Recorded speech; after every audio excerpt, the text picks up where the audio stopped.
Hey guys, this is Alvin here from CrownWatchBlog. Hope you guys have been doing well. Well, today we're going to be sharing with you 5 things to know about one of the most iconic chronograph movements in watchmaking history, the Zenith El Primero. Let's get into it.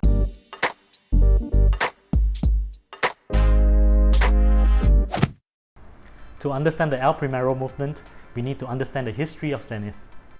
Founded in 1865, Zenith has always taken performance and precision seriously. It famously won first prize in the 1903 Neuchâtel Observatory Chronometry competition. Over the years, Zenith won over 2,300 awards across the categories of pocket watches, onboard instruments, and wristwatches. In 1962, it started developing the world's first automatic chronograph movement. But instead of adding a chronograph module on top of a base movement, Zenith went all out to develop a fully integrated chronograph movement. Zenith wanted the movement to have column wheel control and be super accurate with high frequency that can measure time to 1/10 of a second. The movement was finally launched in 1969 as the 3019 PHC, the world's first fully integrated high-frequency automatic chronograph. It was later renamed El Primero, meaning the first in Spanish. At that time, there was nothing like it.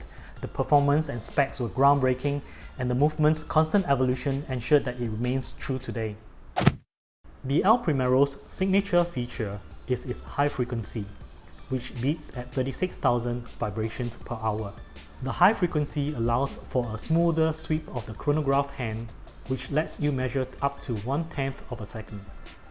Activated by column wheel control, associated with high-end chronographs, the El Primero movement is as rare a mechanical feat today as it was back in 1969.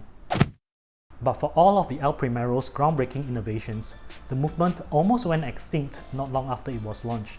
In the 1970s, the entire Swiss watch industry was facing competition from cheaper, mass-produced quartz watches. Watch companies making mechanical watches were forced to produce quartz watches or risked closing down. It was the same at Zenith. Thankfully, Charles Vermont, an engineer at Zenith, decided to defy management instructions. He secretly stored the El Primero's blueprints and equipment in an attic in hopes that the quartz crisis would pass, which it eventually did in the 1980s.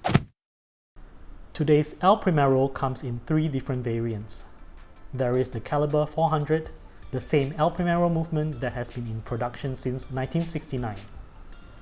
You can find this evergreen movement in the Chronomaster El Primero A384 Revival, a homage to a historical model from 1969. We also have the Caliber 3600, the next-gen El Primero launched just this year in the new Chronomaster Sport collection. It now includes a hacking seconds, quick set date function, and longer 60-hour power reserve. Visually, it's pumped up with a new star-shaped rotor and a large blue column wheel for a more dramatic presentation. Finally, we have the Caliber 9004, the most technically advanced El Primero yet. This groundbreaking engine features 2 escapements. One that beats at 36,000 VPH for regular timekeeping, and another that beats at 360,000 VPH for the chronograph function.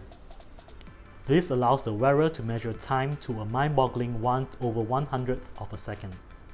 Like the original that came before, the futuristic Caliber 9004 is a thoroughly unique and first-of-its-kind movement. So there you go, our list of 5 essential things to know about Zenith's monumental El Primero movement. If you like this video, do give us a like or subscribe. And if you have already subscribed to us, do hit the bell button to be notified of upcoming videos. Thank you so much for watching. Stay safe, stay well, and we'll see you next time.